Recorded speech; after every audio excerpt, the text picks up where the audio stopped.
The following is a production of DallasCowboys.com and the Dallas Cowboys Football Club. How about them Cowboys? Yeah, go Cowboys! This is Talkin Cowboys. Streaming live from the Dallas Cowboys World Headquarters at the Star in Frisco. Handoff, Elliott plowing to the goal line. Barry, sacked by Lawrence. Prescott keeps it, and he bangs it in for the touchdown. And now your hosts, Isaiah Stanback, Heckma Harrison, Rob Phillips, and Kyle Yeomans. It is a wonderful off-season edition of Talkin Cowboys, presented by Tostitos, helping fans get in on the game. Here from the SWBC studios, our favorite chip and our favorite dip of Talkin Cowboys. Welcome in, everybody. Glad you're with us here from the Star in Frisco. As always, Rob Phillips, Isaiah Stanback, Heckma Harrison, Chris Beam. I'm Kyle Yeomans, back from the Senior Bowl in Mobile. Got to call in last week. I sat there in the stands and listened to you guys talk about wrestling for like 15 minutes. I'd say minus 12. More like, 10 minutes. It was a long time. We definitely missed Rob P. And both of you guys were gone. Damn it. The hell? Wish I'd been there for that. Yeah, we talked about you. Oh, I didn't realize you weren't here either. No, I I was out. The show. We talked about how Rob P needed to be a part of that conversation, and you just weren't here. Oh, that's right. You were out. I forgot about that. 60 days till WrestleMania. Did you get your tickets? Get your credentials? You going to be courtside or ringside? I got to send some text messages out to get me some. Yeah, get you some. Yeah, we need to hook those up. Yeah. I'm not hooked show up. Yet. Yeah. Let's just all show up, holding hands, walking in. Be great. Can't wait. You had a busy week, huh? Yeah, it was a good week. Senior Bowl stuff? Yeah, Senior Bowl was great. Whoa, got back on Friday. It was awesome. Yeah, Senior Bowl. Got to go. We got stuck in Mobile. We had like 4 flight changes because of the ice here. Hope everybody stayed safe here in Texas. But then when we ultimately looked at it all, we decided to drive to New Orleans to have more shots to try and get back. More shots. More, that's fair. Okay. I mean, that's also there too. But yeah, so we were down in New Orleans to try and have multiple opportunities to fly back, and ultimately it took us our second chance. We had one flight canceled in New Orleans, and then whose idea was that? Was that David Hellman's idea to drive to New Orleans? It was actually my idea, but everybody, of course, was for it. Because he's never been in New Orleans. I had never been before that. That was my first New Orleans trip. Yeah. Oh wow. Yeah. Beamer and I have made that drive. From Mobile to New Orleans? Yes, we have. From here to Mobile, stop in New Orleans for the night. Hey. For the entire night. Me, Chris, and Mickey Spagnola. Yes, what a party that would be. I need a hidden camera for that. That's awesome. But yeah, other than that, a couple basketball games. Okay, that's all. Huh? Nothing crazy this weekend, right? Well, you're missing one. Once we get to news and notes, I'll news and notes. Okay, refresh your let's memory. do that. Let's do that. Let's get into news and notes. What you got going on this week, Rob? Somebody's getting married. Yeah. Congrats, Heckma. It's awesome. There's dude. only Been there, done that, huh? Oh wait, Been there, done you've that. got a ring.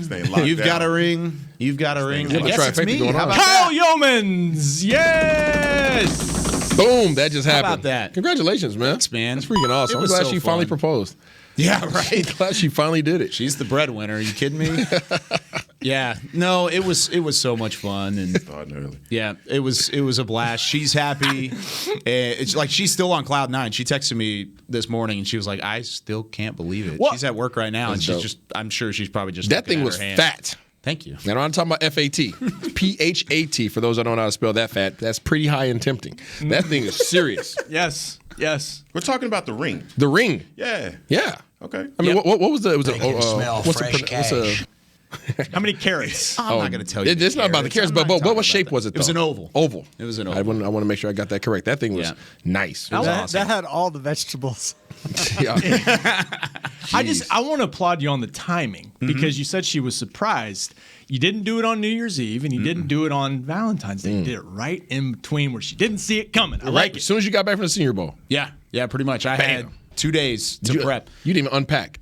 No, I didn't. Not until walk the us night through. of. I mean, we want to know. You want to hear about did. how it Yes. happened? Okay. We have an entire hour. We're not 45 minutes right now. Come on. That is true. We do have a full 60 come on. minutes. We will talk football, I promise. But yeah, this is fun. So It's the size of a football. stop. No, it's that damn ESPN money, man. Oval. It was oval, right? So ultimately, the whole idea was when I was told I was going to the Senior Bowl, she was a little sad. She was like, "Oh, I don't like it whenever you're away." And I was like, "You know what? I'll make it up to you. Let's do a date night." We do it all throughout football season. We have these date nights, so that way when things get busy, I can still kind of go with her. And so, I hope my wife's not listening. I'm sorry. Earmuffs. Earmuffs. So I planned a date night, and I said, "Hey, I got us reservations, but the only time I could do it was at 6:00 on Sunday afternoon." Okay. So, and she worked until 5. Got you. And her work is like 45 minutes away. She works at a wedding venue, a great wedding venue up north. I know that place. Yeah, isn't that great? Convenient.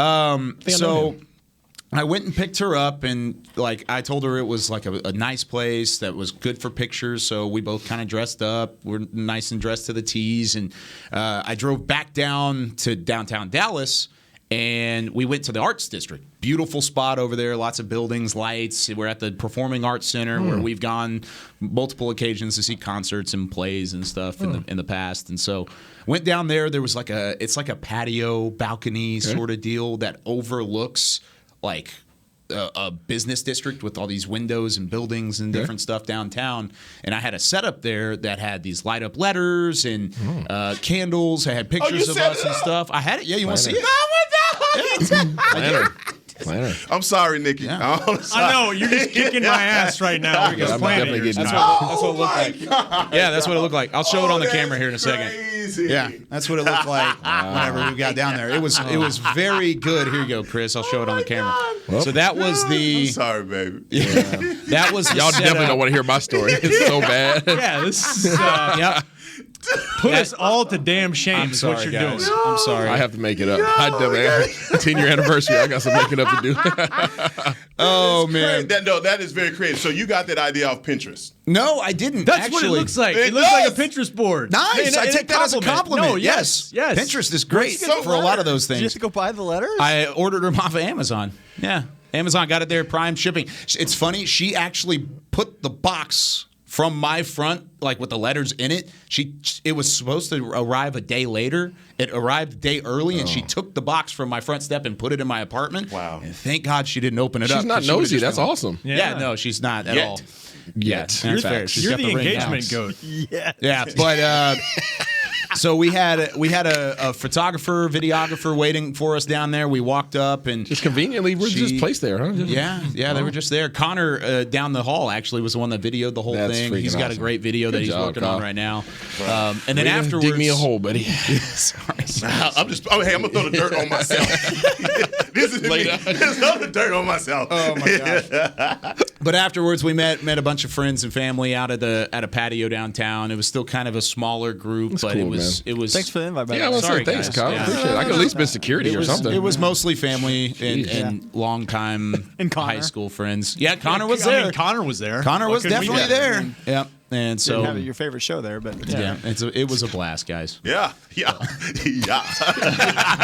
Hey, don't worry, the wedding invite will be there. I was gonna say. Tell us how Don't the even do it. Don't wedding even do turns it. So, I just want to tell you the creativity that you displayed right there is he's on another level right now. I think it's the fumes. It's Might be. affecting him. There is like a smell and a It is fuming in here, and I don't know what it is. Pungent. It's killing him right Pungent now. is a good This is word. going to be a fun 51 minutes. Man, that is, dude, Awesome. that creativity is off the charts. I literally drove up jamming Happy Feelings by Frankie Beverly let's not- Mays let's not- and asked my wife to marry me. Can we not go down this road? Let's not keep going. Let's talk football, guys. Yeah. And this guy right here goes full on Pinterest board. What is going on? Give us more news. So the and Pro notes. Bowl happened Pro Bowl. in 41-35. Crazy. The AFC won. CeeDee Lamb had 4 catches for 41 They yards. got $80,000, right? $80,000. Well, he got 40 because I He got lost. 40 because they lost. Yeah. Okay, good talk, guys. Hell of a game. A lot of tackling. You watched know? it too? Yeah. Nice, guys. I watched the whole thing, actually. That's a lie. No tackling there. Love that two-hand touch. Yeah. And just tap off. Well, Kyle, great job, man. Congratulations. Thanks, Congrats, guys. Congrats, man. Yeah. You'll be in the nosy club here soon. That's okay. I'm ready. She's super happy, and that's the all last that Amazon matters. package that will ever come that won't be opened. Everything Your else name on it or not. is done. Yeah, you're right. But it'll be a blast, and of course, when the wedding comes around, we'll live stream it. I'm sure we'll have a podcast that day. So have you guys set up in the reception while we're eating? It'll just be you guys up on the stage podcasting. That's awesome. Yeah, it'll be a lot of fun. But special thanks to everybody. That's awesome. Yeah, exactly. Special thanks to everybody who sent the well wishes and dope, man. the congratulations. No, we got all the Seen marriage them all. advice coming. So Yeah, it's happening. So Coming down that way. All right. Let's talk about this news and notes. Let's get to some Cowboys talk. We've spent 10 minutes on it, so that's enough. Yeah, I just texted my wife to start at 10 minutes in because we had some technical difficulties. That's a good idea. All right, I covered the Pro Bowl. We enough about the Pro Bowl. that impressive, huh? Also Yeah, true. I mean, my mentions, fans not happy with the format there. I feel like it's Groundhog Day. Every year we say the same thing. As long as they play it, I think that's the way it's going to be. And I got crap for this. I don't blame players for not wanting to tackle each other. Now it's an extra game where you're beat up during the season. It's a month before free agency. Guys are trying to protect themselves, protect each other. I got no problem with it at all. They want to make it a skills competition, fine, but if they're going to play the game that way. Let's have a dodgeball game. Just full-on dodgeball. Dodgeball They was did that. They I know they had a portion yeah. of it, but I'm saying they might as well just turn the whole Pro Bowl into a dodgeball game. But, I mean, if we're being honest, you look across the major sports, NHL, MLB, what's the most fun part? NBA, it's the slam dunk contest. Skills. For the MLB, it's the home run derby. Yep. For the hockey, it's the skills competition. The most entertaining part of an all-star weekend is the skills stuff that they make For sure. overly entertaining. For sure. It's not necessarily the game because at the same time, maybe baseball's the only one where you can really play it. Yeah. Basketball, even, it's not a real game. It's always 150 to 170 to whatever. It just recently started. To Yeah, become getting better, with right? the new format, and towards the end of the game, it gets more competitive. I think the argument is the game that less resembles the actual sport itself is the Pro Bowl of all the major sports. Yeah. So I get it, but anybody got real problems? I mean, why are people complaining about this? It's not that big a deal. It's kind of one of those things where it's like if you're going to watch it, watch it. If you don't want to watch it, Deion don't Sanders watch had it. some comments about it. I saw that. Did he? Yeah. Who was Deion Sanders. Oh, okay. Yeah, he pretty much commented saying that. I mean, I kind of guess paraphrase. Pretty much that it used to be a badge of honor to go and compete and show why you were the best, and now it's not that way. So, whatever. It's a different time. Different time period. Definitely. Yeah. Cowboys did have some guys show out. Micah Parsons there, Trayvon Diggs, CD Lamb. You mentioned his stat line. I thought the Cowboys kind of stole the show, and of course nobody really cares unless you win playoff games to this certain extent. But I mean, Trayvon Diggs won the catching contest, like the skills contest, and then Micah Parsons winning the race against Tyreek Hill, who went probably 70%, but everybody else in that race went well. So how about that from Micah Parsons showing off the speed a little bit? He beat his teammate. I think that was Beat probably Trayvon. But I mean, beat obviously Nick those guys Chubb. were all chilling. I missed the time. Who was that? They used to run. He used to play for Washington back in the day. Super fast. Green? Daryl Green. That boy had wheels. I used to love watching that part of the competition in the Pro Bowl. Willie Gault, Daryl Green races used to be off the chain. Bruh. Fastest man in the NFL. Those are the days. I mean, and That was a real race. oh, no doubt. Yeah, that was. They No would doubt. race at the Pro Bowl? Oh yeah, Yeah. like it was going down. I mean, and they used to have the Playground NFL style. fastest man deal like every year. It was I don't know that it was on NBC. I just remember seeing guys always running it. But look, man, we live in that world of memes, and one of my favorite memes is when you see it's like they're at a dog park or dog races, and there's a cheetah sitting in the box, and the cheetah's just like sitting there watching the dogs run, and it's like, come on, know your worth, or so, whatever the meme, the caption is over the front. That's what I thought about Tyreek Hill not running in this because, boy, he's a track guy. Yeah. And there's no way. And Michael Parsons, let me just say this, freak athlete. Trayvon Diggs ran for real. Chubb ran for real. Yep. And Chubb they got was digging. legit smoked. That's scary. That was Chubbs legit. was digging. Yeah, he was trying That was the only person who looked like he just really cared about this race. But either way, with Tyreek Hill, I just, nah. Hill backed off, but the fact that it was Chubb, I mean, Chubb was one of the more electrifying running backs, the long runs, the explosive He's a plays. running back in the NFL. You would expect him to be able to run away from a linebacker. linebacker. He's Oh, an edge rusher. He's a 9 or maybe even a 40 millimeter, but but it's not a bazooka. Not a bazooka. I do think it was funny when they were interviewing them pre-race, and the Lisa Salter, I believe, was doing the interview, and she was saying that their 40 times were so close, and then Parsons kind of looked over at Chubb's like, "What was your 40 time?" And he's like, "Oh, I was a," and she's like, "He was a 4.5 something," and Parsons kind of looked over him like, Okay.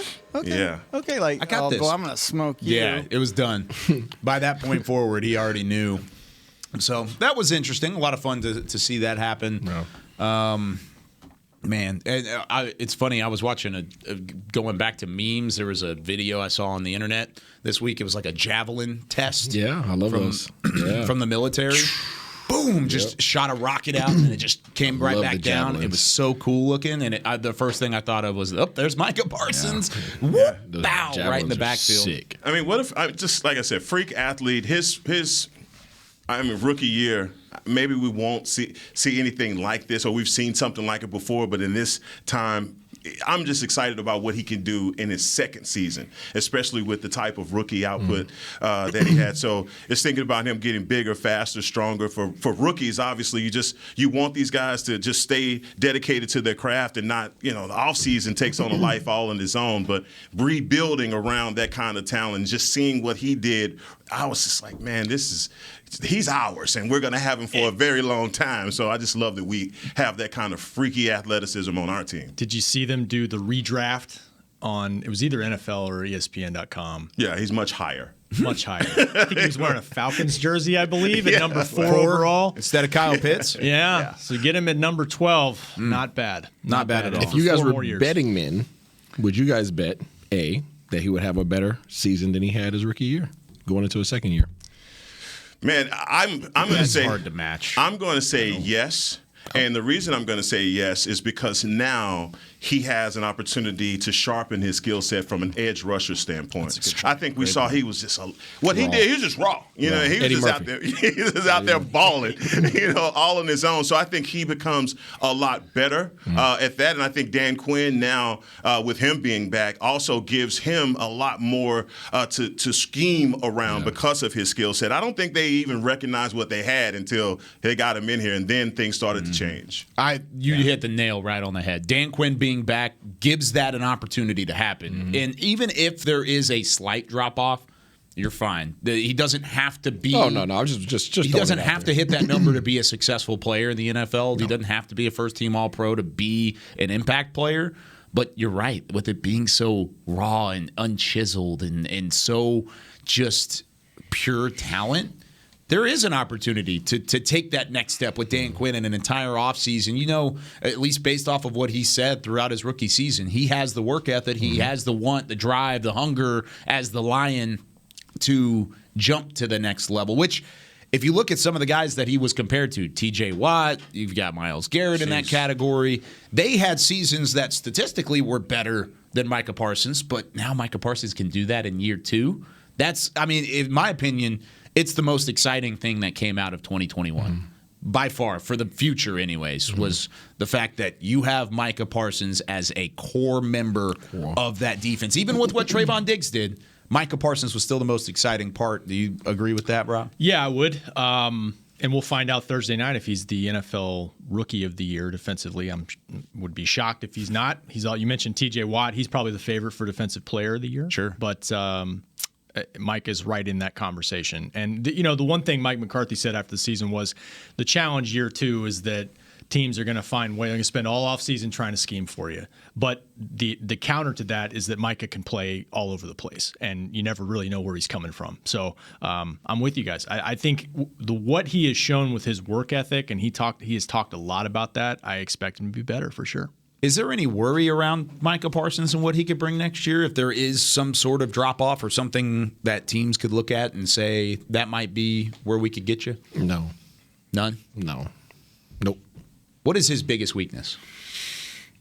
Lack of experience. Wow. That's it. Physically, I don't think that he has too many weaknesses. He's a solid height. He's a solid weight. He's explosive. He's powerful. He's strong. I think it's just lack of experience. I think what he lacked this year, or whatever, if you want to say that he lacked anything, he'll gain, obviously, with a full offseason. To Heckman's point, he'll have opportunity to go back and watch film. He'll have opportunity to get with guys like D-Ware and other guys that are around the area that can get their hands on him and work with him on technique and work on those pass rushes. And then he'll be able to get with guys at the linebacker position, watch film with Dan Quinn for an entire offseason and get so they can be on the same accord and understand what they're both trying to do when certain calls are made. So I think once he gains that experience and get that knowledge, right, gets that dot back on his helmet and all those type of things that we talked about, him getting removed, that pressure from him this year, I think he can be pretty doggone scary. No, and that's the one thing. I mean, and we're just critiquing something that's already really good. Sure. And not with any solid proof. I know that his PFF grade on tackles was outstanding, so he's not missing many tackles. I think a lot of teams thought at first that maybe because, putting him at edge, you could run at him, and then he showed that he can obviously stack and get guys off. And so his ability to do those things kind of dissuaded teams from saying, okay, that's not his weakness either. If I could just point to anything that he could possibly get better at, and that's in coverage. And that's what people said coming out. Yeah. But then at the same time, when you see him cover a guy 50 yards down the field, you're like, well, physically he can do anything. He can definitely do it. So, I mean, those are just some that really things. And, like, again, I'm nitpicking, and I absolutely understand that I am. I'm just saying, like, as far as coverage is concerned, I think those were some of the drop-offs where we were having to use more of a safety look, and Curse wasn't bad in that area as well. But, so that teams are not able to scheme the way that they did against him. Well, and that's what I'm asking is I want to nitpick. Because there are so many things, and that's what teams are going to do all offseason long. They're going to look at it and they're like, all right, so this guy doesn't look like he has a weakness, but we think he has one. This might be where we could do it. Is the run game one? Because I'm looking, you mentioned PFF grades, Heckma, and so I pulled them up, and 90 overall, 93 pass rush, which is highest in the NFL, I believe, or at least right there. Coverage grade was a good, solid 69, almost close to 70. His run defense, though, is where his grade was low. And there's a couple times on film where he kind of gets washed out whenever he tries to kind of work against offensive linemen in the zone blocking schemes and the run schemes. But is that something that he could learn just by having reps? That's film study. That's film study. Once he gains an understanding, again, once he sits down with Dan Quinn for an entire offseason and understands what the guys in front of him are doing, right? Mm-hmm. What is the responsibilities of a defensive lineman? What gap are they supposed to be responsible for? What are they trying to do to the offensive lineman? Who are they freeing up? Where's the best place to attack, when these guys are flowing? Once he understands how those things, the logistics of that works, then he'll be half a step faster than he was this year, and he won't get washed out like he had been. Even Ray Lewis, some of the best linebackers in the league, that's one of the things that they have to figure out. They have to anchor themselves and not get caught up in the wash. But I'm telling you, man, anytime you got a 6'5", 305-pound man barreling down on you and you're going the wrong direction, it's hard to change direction. Yeah. And we saw that from Leighton Vander Esch and Jalen when they were early years. I wonder, though, could he end up being full-time edge rusher, though? I was about to ask that question. Depending on who comes back? Yes. Mm-hmm. I mean, there's a chance you don't have either Randy Gregory or DeMarcus Lawrence or one of the other. I mean, there's a good chance that one of those guys will be gone, if not both. How many times have we argued about this? As I'm saying this, I'm like, we're going right back to They're going to drag us right back to this. I knew happy off season. Right. We just need to build like a show around it.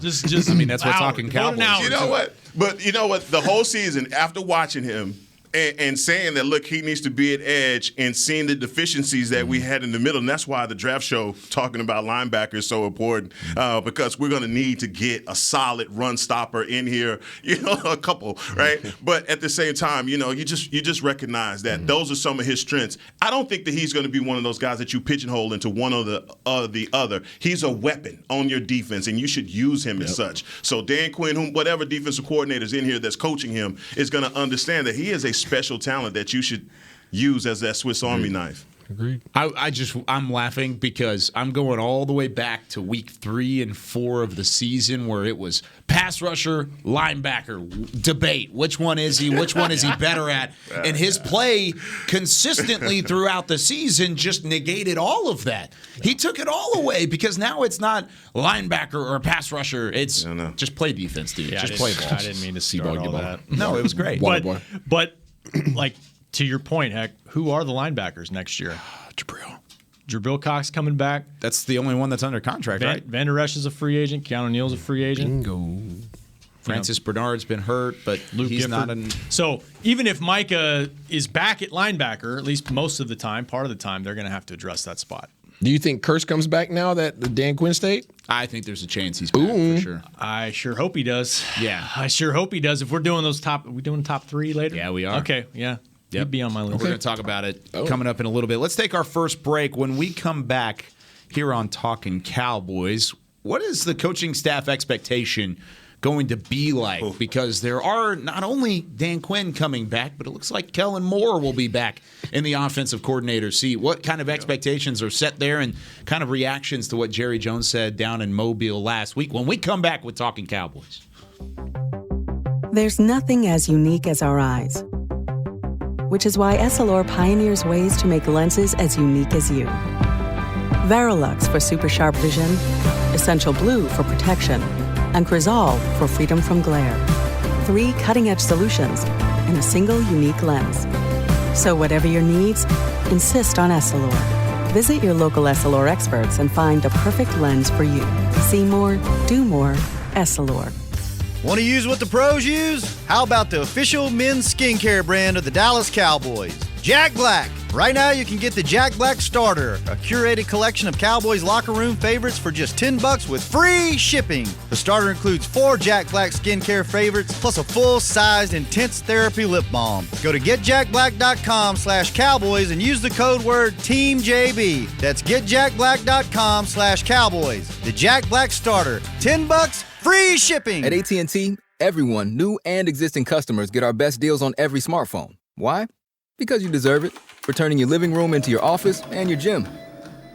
For teaching Grandma how to video call and teaching her again. It's the button on your left, Nana. Okay, your other left. It's not complicated. Everyone deserves something new. So AT&T is giving everyone, new and existing customers, our best deals with every unlimited plan on every smartphone, even the latest ones. AT&T may temporarily slow data speeds if the network is busy. Restrictions and exceptions may apply. Hi, I'm Clint Tillison with... And I'm Jay Novacek, and we're both with... United Ag and Turf, the official tractor provider of the Dallas Cowboys. So, if you need a tractor to bale some hay, a mower to cut some grass, or a gator to get some chores done... Get a John Deere at United Ag and Turf. And then, let's get to work. Hey, Jay, that's my line. Well, not today. Get to work with a John Deere tractor package that's just right for you and your budget. Visit UnitedAgAndTurf.com. Back to Talkin' Cowboys. Head to AT&T Stadium March 5th and 6th for the legendary Western Weekend featuring the 2022 PBR Global Cup USA and the American Rodeo. Don't miss this fun-filled weekend, capped off with a performance by Grammy Award-winning superstars Tim McGraw and Faith Hill. Timmy! Get your tickets at SeatGeek.com and the official ticketing provider of AT&T Stadium. That's SeatGeek.com. When is it? What's that date again? March 5th and 6th. I'm in there. That's a lot going on. I'm trying to be awesome. in there. Tim McGraw, Faith Hill as music artist, and then you got the whole rodeo side of it as well. That's awesome. The music. I just want to see the doggone animals. Yeah. Yeah. Those things are humongous. You need to do film study for your metaphors all next year, because I know it's going to come up at some point. Oh, yes. I'm scared.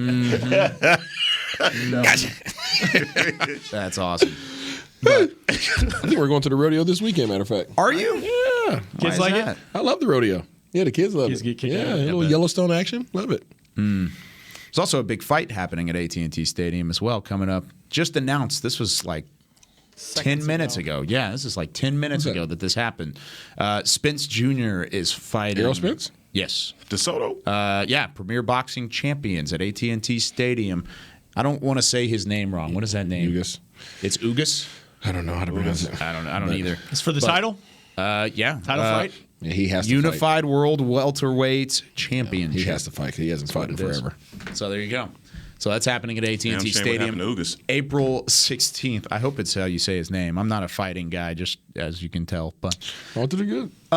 Okay, this is from down in Mobile last week. We had a chance to catch up with Jerry Jones. He says this. He's certainly qualified. He's very qualified. Yes, I would consider, if I didn't have a head coach, I would have been interviewing him for head coach. Talking, of course, about defensive coordinator Dan Quinn, who is making his way back to Dallas, was passed up by a couple of jobs and ultimately made the decision to stay put, maybe because of some of the talking and the conversations between him and the Jones family moving forward. Cowboys fans certainly happy to have Dan Quinn back in the fold, but is this something that is going to be a problem going into the season? Oh, yeah.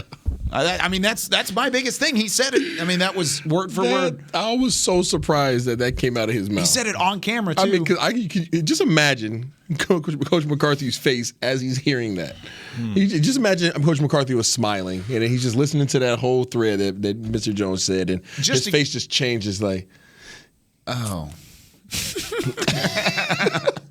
The one thing about it, though, is Jerry's 100% right in saying that. You knew that, right? Everybody knows Dan Quinn is a great coach, and he's qualified, very qualified even. Not talking about that part. To be a head coach. I know.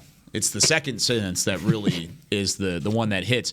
Is that just him putting pressure where pressure needs to be put? No, because there was another portion of that you didn't mention where he said he knows that he's not going to be the coach of the Dallas Cowboys. One day. Yeah, exactly. Forever. One day. Yeah. But he's referring to Kellen Moore and Dan Quinn when he was referring to that. So I'm like, yeah. Next man up. So when is one day? Yeah, when is one day? I mean, that's hurtful. It is. It's tough. How much older is McCarthy than Dan Quinn? They're about the same age. Yeah, I was about to say. Oh, okay. Mid 50s. Right? I can look it up, but So when you make that comment, that's look over your shoulder time. That's exactly what that is. 100% is. I mean, look, just wondering. I mean, there's not a 20 or 30-year age gap there. No. As if somebody's going to get phased out. You know, they're going to Father Time's going to beat them. It's not Bill Belichick or Josh McDaniel or when Bill Parcells was here and they wanted to keep Sean Payton and gave him a raise in 2005, and Bill was 60s with history of some health problems. I mean, that was a different Here's some marriage advice. Never over-compliment another woman in front of your wife. Don't ever do that. Never do it. You will hear about that your way home. He has been lighting up McCarthy this offseason. In these past 4 weeks. He's not happy. He's been lighting him up. I mean, he left him on a string.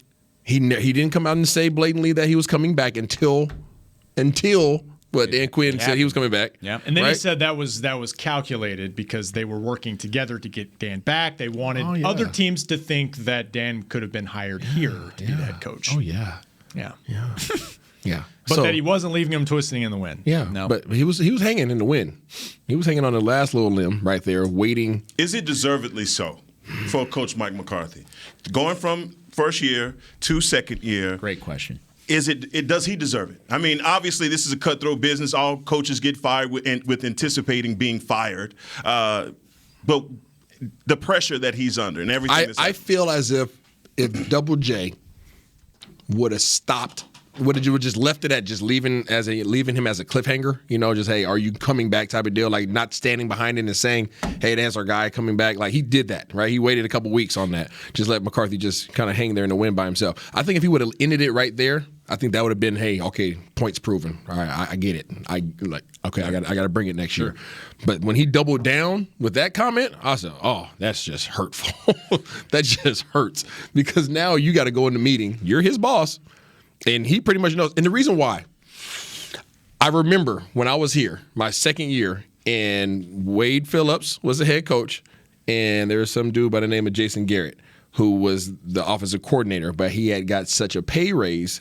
He had got pay raise as such where he was pretty much had the same power financially, right? It seemed as if he was the head coach as well. And I remember those power pulls, those power struggles in team operations where we would be doing a walkthrough and the defense would be on one side and the offense would be on one side, and then Coach Phillips would finish, you know, with the defense walkthrough and be like, he would look down and say, hey, Jason, wrap it up. And he'd be like, yeah, we'll be done in a minute. And everybody would stand there and be like, oh. Crap. Like, who's the head coach right now? That was the year after, like, Jason turned down a couple opportunities to come back. That was a little bit of a unique situation, though, just because he was hired. Jason Garrett was hired before Wade Phillips was hired. He was brought in an unspecified assistant role, turned out to be the OC, before Wade Phillips was the head coach. And everybody knew at some point Jason Garrett was going to be here. I feel like the only reason why that feeling, there was multiple reasons, right? There was because of the pay raise, because he had turned down the opportunities, right? And then the fact that there was that age gap, right? But there's no age gap there. 8 years, by the way. That's okay. It's 58 to 51. There you go. Quinn is 51. McCarthy's 58. There you go. See, but now I feel like there's not that large of an age gap, but it feels very similar to that transition of power. It really does. As I look at it from the outside in, I'm like, this feels like Wade Phillips, Jason Garrett. Sorry, go ahead, Nick. No. It just the power struggle set up is already something that's going to undermine Mike McCarthy from what you're saying. 100%. And if you can see this from sitting here, when you go into OTAs, when you go into two-a-days, when you're going into when there's a struggle. How do you dictate from a leadership standpoint, hey, this is what we want to do to players that already know your seat is so hot? You know, how effective do you become when like my kids say, I'm going to go ask mom.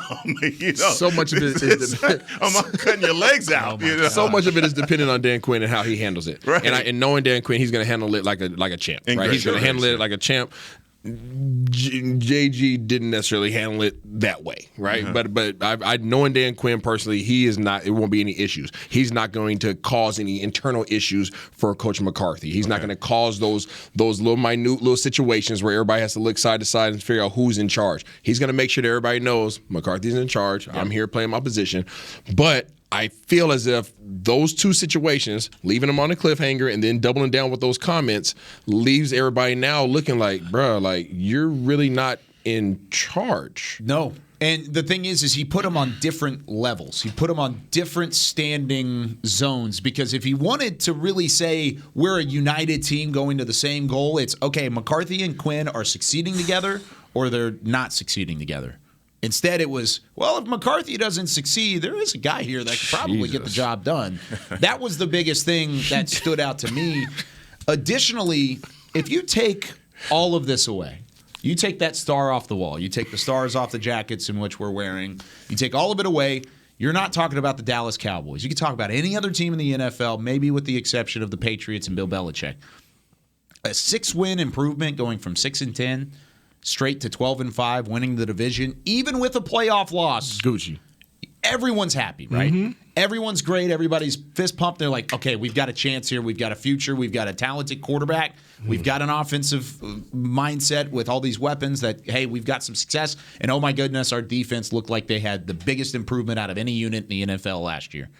There's a lot of positives that are being buried by the frustration of this organization, which is fair. I'm not saying there's anything wrong with the frustration, because I have it too. There's frustration in the fact that it's the same old Groundhog Day. You don't have that playoff success, but there's still something that McCarthy did right to go from 6-10 to make it into a 12-5 and ultimately make it into the playoffs with no questions asked. We got to week 5 of the year. We knew this was a playoff team immediately. You just knew that there was a chance for it to be different. And ultimately, the fact that it wasn't was the reason why people are upset with his head coaching job right now. One reason why Jerry's so pissed off about the way the season ended was how healthy they were. Like, that's a gift. Everything was set up for success. That's a gift from the football gods to be relatively healthy at that point in the season and to come out and not play well at all until, you fought back, but 49ers were the better team on the road. Only road team to win in the first round of the playoffs. There's a part of me that is kind of wants to rebut a little bit of this, and because look, if he wanted to, why didn't he just make Dan Quinn the head coach, make the move? And he didn't do it. And so I don't know. I've been around covering Jerry long enough. Sometimes maybe Jerry's just talking, and some of it is like, in a way, he's kind of propping up the staff and talking about how this is an organization where guys want to stay and continue building their resume, and we've got a great staff. We're going to build on that. I mean, he did talk the week before about how he and Mike were working together to bring back Dan Quinn. So it is a little bit of a different messaging. I think we all can agree that Mike and the staff, they're under pressure this season. I mean, and what's interesting about it is this team's going to be different. This team may not be as talented, may not be as deep, probably a tougher schedule on paper. But I don't think Jerry cares about that. I think Jerry looks at it like, I've got a franchise quarterback that I'm paying $60 million bucks. Yeah. We've got two of the best young defensive players on defense. We got a great staff. Like, he expects to win, and Mike is in charge of that. And the frustration has been building, and you've seen it slowly but surely, or surely over the course of the offensive slumps and just the interviews were just leading up to that, and just going kind of away from Dan Quinn. Even I think it was back to something that Stephen Jones said about bringing back Kellen Moore, or Kellen Moore possibly leaving. That Mike McCarthy's called the plays his whole career. So let's not think of this guy as a lame. He can call the plays. He's done it at a championship level. So to have the whole staff back, I think that looking for, I guess we're trying to dissect the words to say what they mean. I think for this team to have all of their coaching back should be a good thing, even if your physical team, the numbers, those guys are not going to be here. I think Dan Quinn knows the kind of players that he is looking for, and he built this roster on the other side with bringing in those free agents. I think he can go back and do it again. And the advantage that he has over other coaches that he's been the head coach, and he's scouted a lot of these guys. So he knows them. I think for Kellen Moore, I think another year with Dak and understanding, look, how do we not have a lull in our season the way that we did offensively is going to bode well for him. So just all the lip service and everything that's going on, I think we can dive through the minutia of it. But seriously, it's a good thing for us to have all of our coaches back.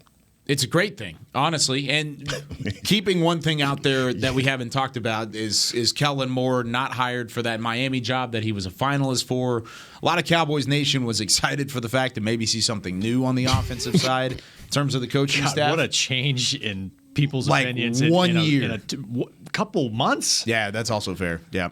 I mean, from the number standpoint, do you guys not agree that having Kellen Moore back is a good thing? It's an interesting discussion because it kind of goes back to not only the job he did, but just the offense as a whole. If you look at the stats, you're like, man, number one in total yardage, number one in scoring. Oh my gosh, all this talent. The eye test showed it wasn't as good down the stretch. It just wasn't. So, Maury. So that being said, I mean, Kellen Moore is 33 years old, and he does have a lot of great ideas. Yeah. I think to say he can't get better as a play caller, I think is wrong to say that. To say that he can improve and needs to improve, I think that's definitely something that they need to look at. There's things they got to tweak offensively. This was his third season as the offensive coordinator? Yes. Going into his fourth season now. That's the thing. He doesn't have a lot of experience as a coach, period. This is his fifth year as a coach, period. Yes. He was a quarterback's coach for what, a year? 1 year. Then he was the offensive coordinator. So that could be encouraging, but I think there's a level of frustration as well with Kellen specifically because the ceiling was there.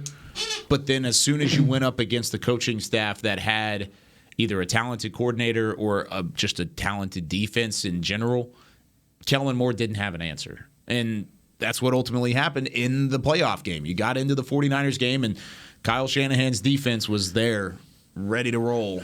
And it also happened in the Cardinals game, and it also happened in the Raiders game, and it also happened in the Chiefs game. Every time you went up against a talented defense, you were outcoached and outplayed. And that's something that I think Cowboys Nation wanted to see improved upon, whether that was by a veteran offensive coordinator coming in here or Kellen Moore needs to take that next step. So I think there's extra pressure on him to do so as well. Well, I mean, and I don't know, like, do you believe that the pet peeve is that he did not find the mismatches from his offense to defense? I mean, there are several pet peeves out there. Didn't utilize the weapons. Exactly. Yeah. Just not utilizing the weapons and not taking advantage of the mismatches that are. Yeah, I feel like there's a lot of pet peeves, to your point. I think that one that stands out for me is just his lack thereof ability or willingness to get his weapons the ball.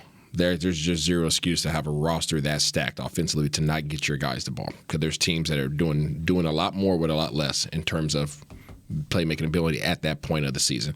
But to be fair, I think Kellen Moore has a bright future. I really do. I don't foresee him as a head coach at this point in time in his career. Mm-hmm. That's why I mentioned and even though he was doing interviews, I didn't think there was a chance he was leaving.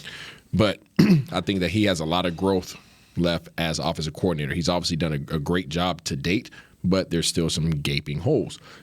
Connor Williams has more playing experience in years than Kellen Moore does as coaching. So look at it from that perspective. He's still very young. very young as a coach. He's going up against guys that have been coaching for 20-plus years, with the experience. So he has a lot of growth, and I think he will get better. He will get better in the red zone. He will get better with utilizing his guys. He will get better with, with being diverse throughout the whole season instead of emptying his bag early on because he's so excited, like most kids do, right? Most kids get all their toys, and what do they want to do? They put them all out, and I play with them, and then the excitement's gone. That's what he just did. He had a whole bunch of toys that he had, offensively, and he poured it all out, and he played with them in the first half of the season. Then the second half was just like, I don't know what to do now. Yep. So that's what he did. So that's maturity. That's all going to come with growth. I think he's going to be perfectly fine. I think this offense is going to be amazing again, regardless of who leaves or who comes, because there's going to be a lot of that too coming up that we probably going to have to address. But I think he'll find a way. Now, just to add to your point before we go to our second break, but look at the two teams in the Super Bowl right now. You would agree that the weapons for Cincinnati, Jamar Chase, Higgins, right? Yeah. 19 total combined targets in that AFC Championship game against Kansas City. And by the way, Kansas City, 21 combined targets between Travis Kelce and Tyreek Hill, more so than the entire rest of the roster combined. L.A. in the Super Bowl. 25 targets for Cooper Kupp and Odell Beckham Jr., 25 between the two out of 45 total passes. And you know where the ball's going. It's going right to Cooper Kupp, and he has 11 receptions and 142 yards. Yeah. And then instead it was Dalton Schultz, Cedric Wilson, Noah Brown on a couple of occasions. It's funny you said that because every time I try to explain what happened to this offense, I just see that bright orange in my face, and it's the Cincinnati Bengals. It's the Jerks.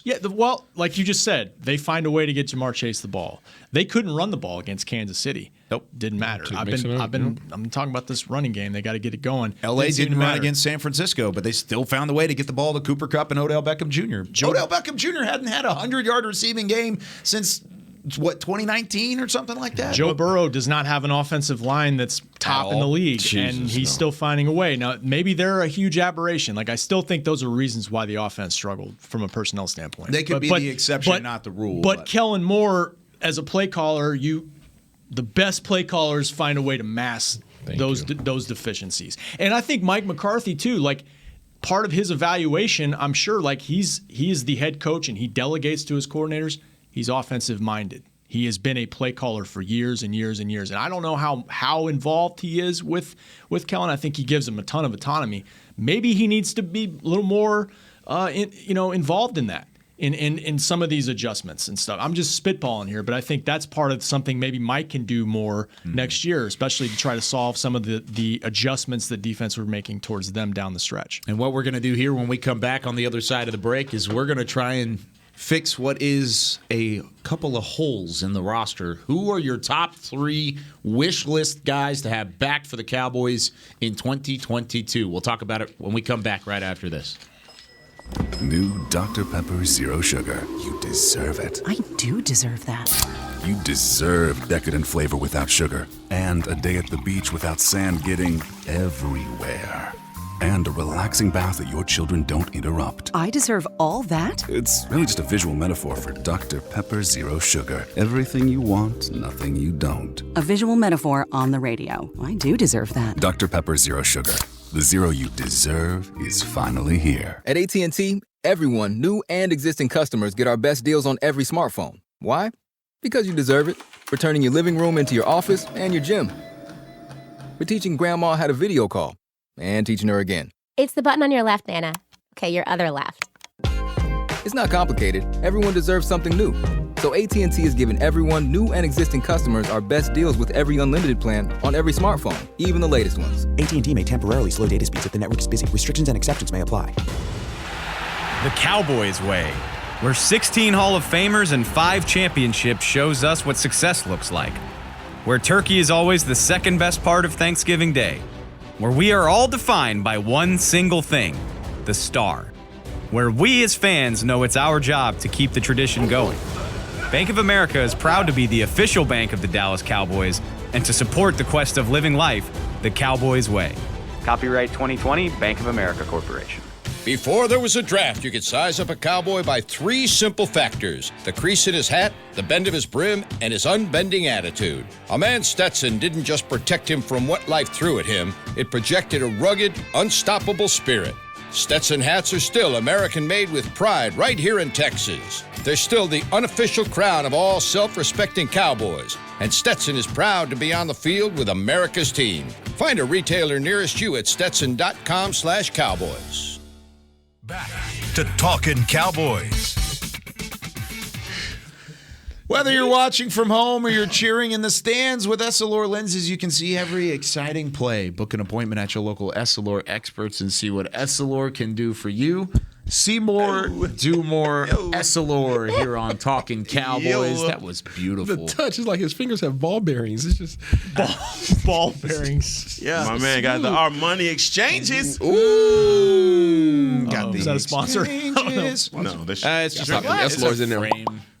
Yeah. Essilor is the sponsor, and we love our friends. We do. Over at Essilor. Those are nice, Kyle.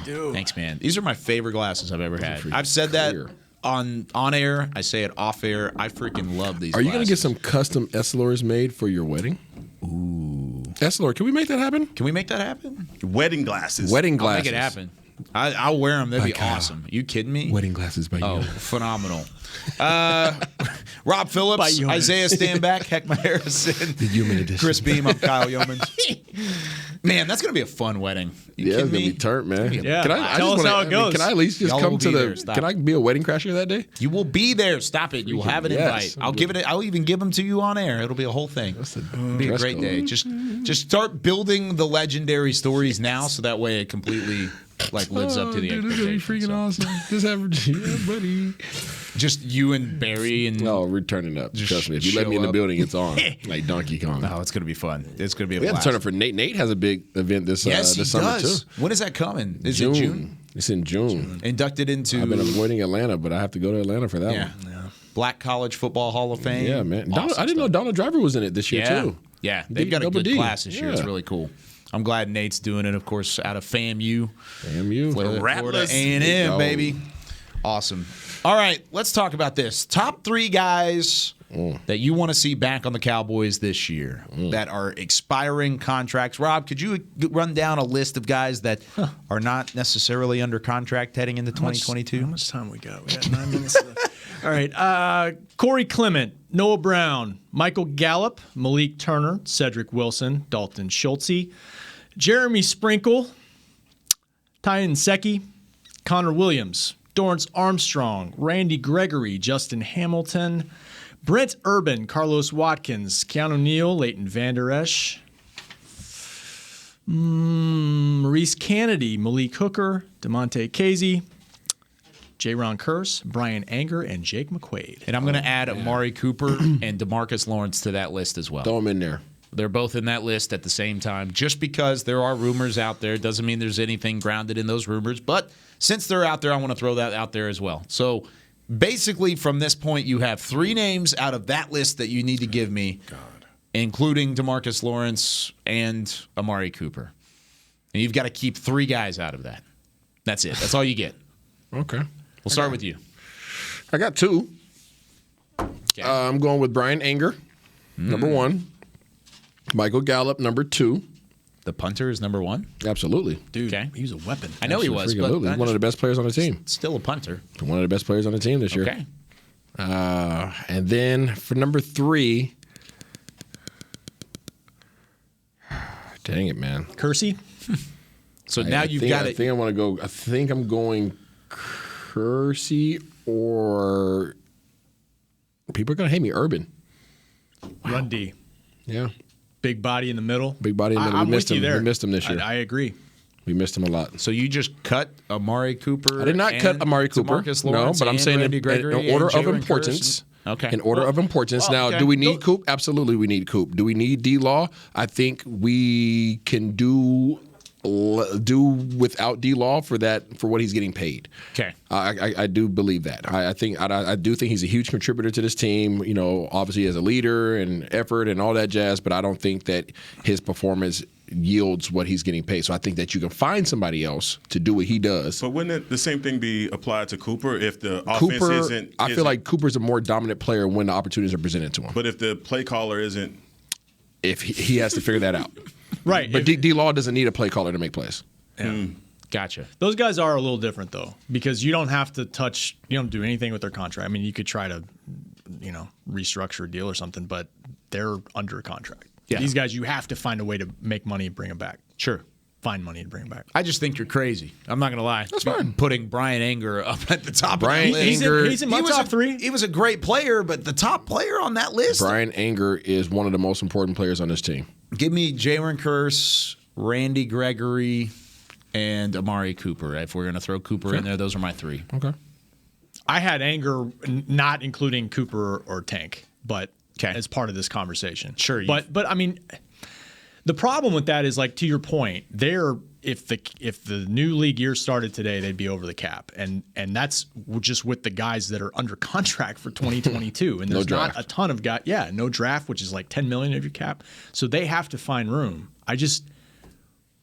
Are you a better team by cutting Amari Cooper? I don't. No, that's not his fault. I don't man. see it. I don't see it. But again, where's the money coming from? That's the question. And you're going to restructure Dak's deal. That's planned, but they're going to have to find some money somewhere. So to your point, it's not crazy to talk about that. Mm-hmm. Is there anything? And I promise we're going to get to you real quick. Well, I mean, I guess if we're including those guys, I'd have to include Amari in there. So I would say Amari, Randy, and I'd bring back Ron Kearse if I can. How much is there supposed to be a jump in the cap? Do you know expected, or is it supposed to say relatively similar? It's up, way up from last year. It's like 208, something like that. I'll have to double check. So a decent bump that could potentially help, but even then, you can't really necessarily do anything until the tag deadline, March 8th, March 14th. Who you got, Heck? Man, I'm going to go Hooker because we haven't had a free safety around here in a very long time, so I'm going to try and keep him. Okay. I am definitely doing everything that I can to. Hooker would be a discount double check too. Exactly. We need our free safeties. Yeah. Obviously, we're going to go into the draft looking for one as well, but I'm just saying, Hooker. I'm definitely wanting to keep. Oh man, this is Kearse. He's high up there. I should have started with Kearse because he's higher up there for me. So Kearse, Hooker, and I got to keep an edge. So I'm going to go with Randy Gregory. Okay. If we're even thinking about letting Tank go, we've got to keep. So Randy. Do you think Amari Cooper's replaceable, or is that just a cap casualty that you got to live with at some point? The way that I look at it is that we're not using Amari Cooper. He hasn't. Yeah. I mean, and then when we have, we're getting into health and all of those things, and it just seems to be, can we put him in a situation to where he becomes that 1,300, 1,400 yard receiver? And I don't think that Kellen Moore is going to use him that way, and then people are just going to be pissed off about the way that we use him. I think that defenses have figured out a way to bracket him, and Dak will not even look in his direction. And if we're going to go back to that another year, I just don't want to see us waste that asset. The other side of that too is to piggyback on that is sometimes you have to make those decisions with the cap, and when you draft CeeDee Lamb 17th overall, like part of the trajectory is that CeeDee Lamb's a one. Yep. He's a one receiver by the third year in his career. So, well, I mean, I'm just saying if they were to make that decision, that would be part of the thinking. Like, well, we have a number one on our team. And that's what he's got to be in 2022. So do we all believe that Amari Cooper is worth his salary? He's just not being utilized. Yes, to take advantage of. Yes, I would. Yeah, 100%. Good. I'm on that. Good. Because you need to allow him to be that $20 million a year receiver, and he's sitting on the shelf. It's like buying a Lambo and parking it in the garage. Or driving it in third. While you drive your or drive it. Yeah, it's got a whole other gears, bro. Yeah, exactly. I just hate that for him because he's capable and he wants it. Sure, but they're not giving it to him. No. So you're gonna fire a man because you're unwilling to give him the ball. That to me, like, I'm not saying that. Obviously, I'm just projecting what may happen, but it's in the conversation that they're possibly looking at firing Amari Cooper because they are unwilling to give him the ball the way in which they told him they were going to give him the ball when they signed the contract. He's not being utilized. One thing here that just blows. I mean, welcome to the NFL, people. What great receiver, though, in the NFL was in a situation like that where he wasn't being utilized to a certain extent, and you're saying, give him the ball, give him the ball. Which big-time wide receiver ever said, oh, I just wish they would give me the ball, and didn't go out and take it? That's my thing is he, like, is there a chance that he could step something up to allow him to be utilized in a better way? T.O. used to say, That's what to I'm us saying. in the locker room, I can't throw it and catch it. Yeah. I know there's Coop a said team aspect to that. Coop said it this year. But he didn't say it until week 16? Yeah, I mean, but that's a character thing. That's him being respectful. I'm saying that's his way of being respectful. Yeah. So we can't come at a man and say, well, you're not being like T.O., you're not being like Dez. you're not being like Odell Beckham, you're not being like Which is Dez. great. You know, like, so they're personality differences. But in terms of his capability and his production, it is there. Nobody has questions about that. Yeah. Give him the doggone ball.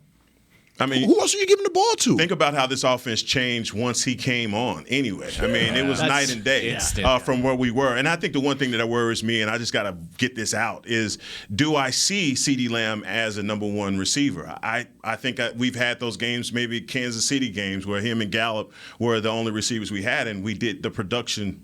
Just wasn't. No, I agree. And he was a 1,000-yard receiver, but I think he left plays on the field. Not and I don't think it was as dominant as maybe we thought it would be when we watched him in training camp. I'm just saying sometimes with roster building, you got to make those decisions. You can't have everything, and hey, it's his time to step up. Okay. That's what you would have to do if you were to move on from Amari. Let's look at it this way: if you had to make a decision between having Coop back or D-Law back, who are you picking? Coop. Yep. Easy. Yeah, Coop. As much as I'd hate either one of those. And Tank means a lot to this defense. As much as I would hate both of that. And I think Coop means a lot to this offense. No, I agree. The thing that they have to fix the most, I think, is the offense. And taking him off this team, I don't know how you're better. And Michael Gallup, is he ready for the start of next season? I would love to have him back, but is he going to be healthy and ready to go from the ACL? Is Cedric Wilson going to get too much money from somebody else and gets a deal that everybody's like, wow, people really thought a lot about him. Yeah. Then what's your receiver core look like? If you go out and you cut Amari Cooper, to me that says that you want to extend your potential winning window. Whereas if you keep Amari Cooper, that is win now, let's win any way we possibly can, and we'll figure it out later. If you keep Amari Cooper, that's a conversation with Kellen Moore. Oh, it's got to be. It's conversation either way. I mean, I'm saying that's a. Kellen Moore's the reason why he's not getting the ball.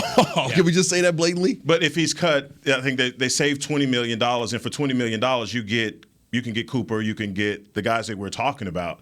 I mean, with that $20 million. So I mean, it's one guy that you could bring in three. I mean, we're talking about salary cap problems, and this team isn't going to look the same. So you're going to have to scientifically put things in place like this. It's what the Saints are a good example last year, coming off a big season. They didn't want to let go of some of the guys they let go, but they had to because they were so far over the cap. And look, the Cowboys can do other things. They can restructure a bunch of guys and kick the can down the road all damn day long if they want to. But at some point, you don't want to keep doing that. It's going to catch up to them at some point. Not to every contract. All right, that's going to do it for us here this week on Talking Cowboys. We could talk about this for 2 hours. We 100% could, but we will try and do so again next week as we return back at Tuesday, 11 a.m. or 11:30 a.m. Central Time. For Heckma Harrison, Isaiah Stanback, Rob Phillips, Chris Beam, I'm Kyle Yeoman saying so long from the Star in Frisco. We'll see you next week on Talking Cowboys. This has been a production of DallasCowboys.com and the Dallas Cowboys Football Club. How about this, Cowboys?